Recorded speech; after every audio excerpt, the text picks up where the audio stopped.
What is the worst form of resentment that somebody in early recovery, actually almost anybody, but for our purposes, in early recovery can go through? Stick around. We'll look into that.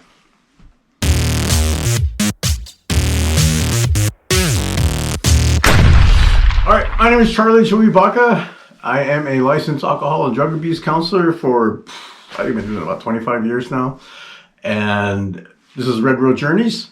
We explore the culture of recovery and a bunch of other cool stuff too. Hopefully to help you with your day-to-day stuff. So these are just little recovery hacks, nothing too long and deep. What is the worst form of resentment someone can experience, particularly those in early recovery? Based on my experience as a licensed alcohol drug abuse counselor in the last 25 years, I think that worst form of resentment is rejection. Why rejection? I think rejection is a little bit extra emotionally heightened or even toxic because the thing that's being rejected, we've put some love into it. You know, we really believe that this thing we're presenting will make a difference. For example, brief little story. I remember a long time ago in the 90s, one of the bands, a band I was playing in, I presented a song to practice, right? And of course, the night before, I was like just playing around, like, "Ooh, this is a cool idea." And I thought, wow, this sounds great. This will be really cool. So I worked on it, not all night, but I worked on it a lot. I put some love into it. I was like, yeah, this sounds great. This is cool.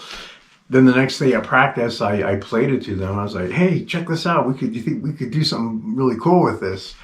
And they're like, no, I don't think so. I don't think that's where we're really, the direction we're going to. I don't think, that's not what we're into right now. And I remember I was like, what? I was like, oh man, all right, fine. Screw you guys. You know what? I don't need this band anyway. I mean, I was kind of butthurt. I was selfish, self-centered, and kind of let it go, had my head down, and it sucked because I really thought it was a cool riff at the time. And, you know, of course, we fast forward a couple of months later, and I play the same riff to the same guys at practice, and they're like, wow, that's badass, man. We should use that. And, oh, God, the door just opened, and it was my little dog. He scared the shit out of me. I thought it was like a ghost or something. Anyway, I played this riff to these guys, and they're like, you know, yeah, man, we should use that. That sounds really good. I'm like, you freaking buttholes, what the hell, man? That's the same riff I played to you guys 2 months ago. And so, yeah, that's a form of rejection. You know, I put love into it. Another one, quick story. A long time ago when I was a little boy, I think I was in the 3rd grade, I was at school and it was a snow day, so we had recess inside and I was going to draw. So I drew a picture of Spider-Man freehand. And I wasn't a very good artist, but I was really put some effort into it because I love Spider-Man. And I drew Spider-Man freehand. And that was actually pretty good. I was like, wow, that's so great. So, and I was like, I can't wait to show it to my mom. And after school, I trudged through the snow, went home and waited for her because, of course, I was a latchkey kid. And when she came home, I was like, yeah, look what I did, Mom. Look what I drew. I drew Spider-Man. And she looked at it and she was like, you didn't draw that. I was like, no, really, I did. She goes, did you trace it? No, I didn't trace it. I drew it all freehand. It's really cool, huh? And she's like, you didn't do that. You took that from your brother's sketch pad, didn't you? Didn't you? And, oh, here, come in, little poochie head. You can come in. Dog. And she didn't believe me. I mean, she genuinely didn't believe me. And I was so hurt. I mean, I was just a little kid, but I was so hurt because I put love into that, man. I thought I wanted her to, you know, oh, that's so good. You're going to be a good artist. But I didn't get any of that, you know. Was I overreacting? I mean, I'm a little kid. What do you expect? Also, little factoid, because I grew up with alcoholic parents, when children are exposed to their parents' unmanageability with their drinking, especially their emotional unmanageability, those children can be a little hypersensitive, you know, so there's that too. Okay. Other things that can be rejected by people is say your own recovery. You're new in recovery. Say you come out of treatment or you come back from a meeting and people are like, well, you were living it up at treatment at the spa. We were taking care of everything. And it's like all your efforts you put into your own recovery, it just seems like it doesn't matter. Or you come back from a meeting late at night, you're rubbing elbows with other people in recovery, you go out for coffee or something, and family thinks you're high or you're drunk. It's like, I knew you couldn't do this. Look at you. Look at you. Yeah, that kind of rejection, it really sucks because we're getting to the place where we love being sober, and to have it shit canned is like, why bother? So what do? One thing to do is actually just that self-talk. Why bother? That's self-talk. Now, I know some people, especially people I work with that are new in recovery, like, I don't have any self-talk.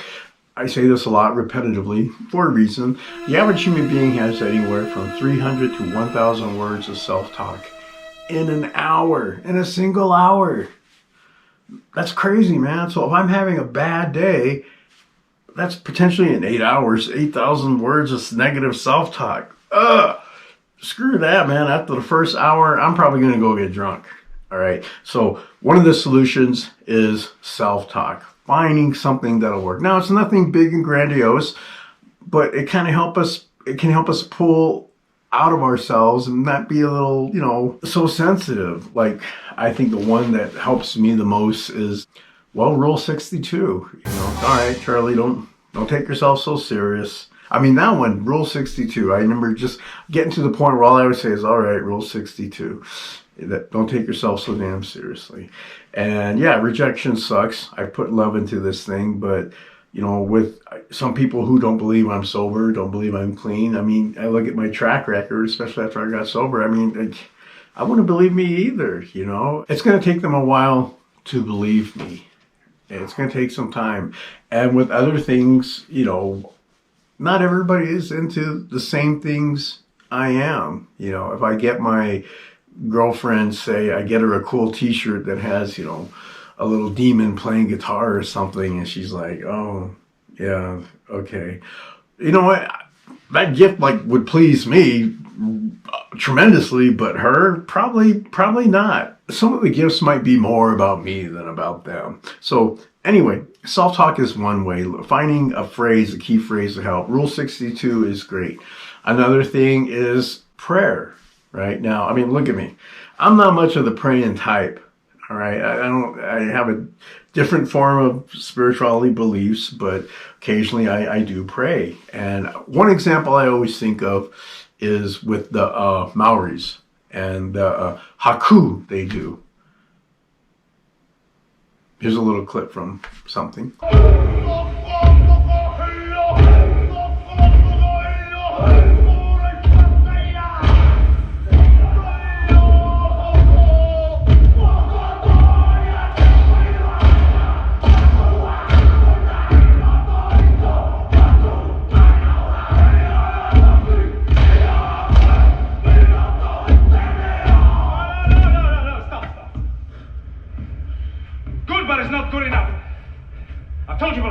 This haka won't work until you get the first action right. You're reaching up for all these ancestral learns and you're pulling them down into your body. The wairua of your ancestors. Some of you look as though you're reaching for butterflies or something. Now let's do it again. And wake up! Toru! Ha! Now, when you're doing it that way, you're pulling the weight of your ancestors down into you. You know what? Something like that can really empower you to get through anything. And the reason why this is so important, self-talk, maybe some kind of prayer, meditation, is, especially when coping with rejection, is because we need practice at experiencing negative feelings and emotions without reacting and self-medicating. That is one of the true big, giant, flashing lights incentives for all of recovery, is we need practice at feeling like shit. So we are definitely going to need practice at experiencing rejection, because it is absolutely going to happen. So I hope this little chat will help you for the day as you encounter any potential rejection from a partner, friends, your community even, getting denied a job or getting denied school or something. These little hacks can take somebody a long way. And the whole point is just to be able to go home, hit my head on that pillow, and still be sober for the day. So, hope it helps. Smash that like button. Please subscribe so I can get this word out to more people as we deal with this thing of recovery one day at a time. All right. Thank you. Take it easy.